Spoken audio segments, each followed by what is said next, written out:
الحمدللہ رب العالمین الرحمن الرحیم السلام علیکم ورحمۃ اللہ وبرکاتہ۔ تصوف کے جوہری پہلو کے سلسلے میں آج کی بات، آج کا واقعہ، معاملات صوفیہ، کرامات صوفیہ۔ جو میرا ماننا ہے اور جو میں اکثر یہ کہتا ہوں کہ معاملات صوفیہ ہی اصل میں کرامات صوفیہ ہے۔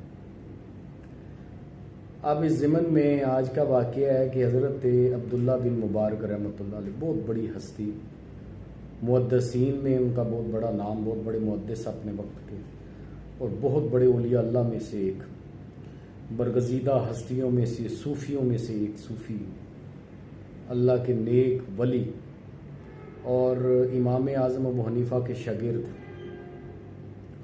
اور بے شمار فضیلتوں کے حامل شخصیت حضرت عبداللہ بن مبارک۔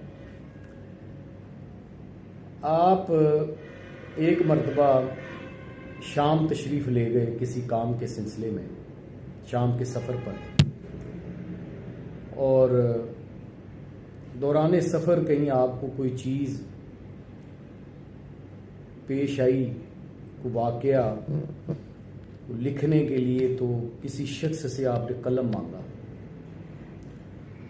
اس شخص نے قلم دیا اور آپ لکھنے میں مصروف ہو گئے۔ اسی دوران وہ شخص ادھر ادھر ہو گیا، چلا گیا۔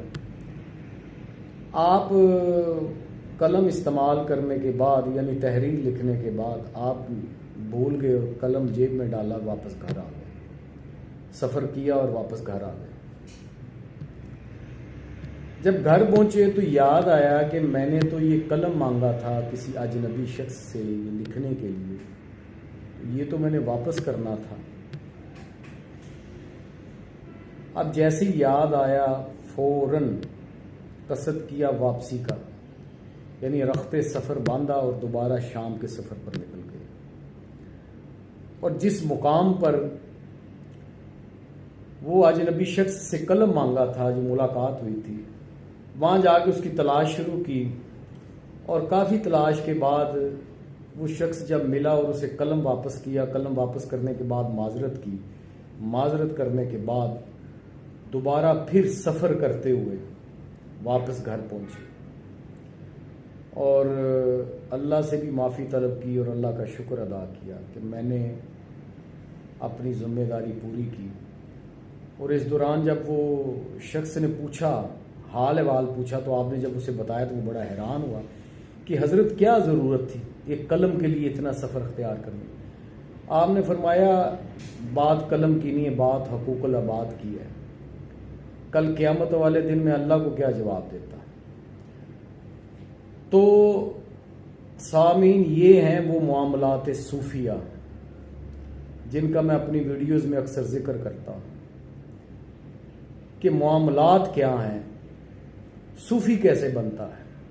صوفی اپنے معاملات سے بنتا ہے۔ یہ چھوٹی چھوٹی چیزیں ہیں بظاہر، لیکن یہ بہت بڑی چیزیں ہیں، یعنی اللہ کے نزدیک، اللہ کے حکم کے نزدیک یہ بہت بڑی چیزیں ہیں۔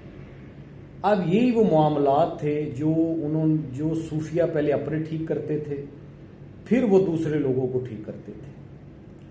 جب آپ کے معاملات ٹھیک ہو جاتے ہیں تو آپ ٹھیک ہو جاتے ہیں۔ جب آپ ٹھیک ہو جاتے ہیں تو اللہ تعالیٰ کے ساتھ آپ کا تعلق جو ہے وہ جڑ جاتا ہے۔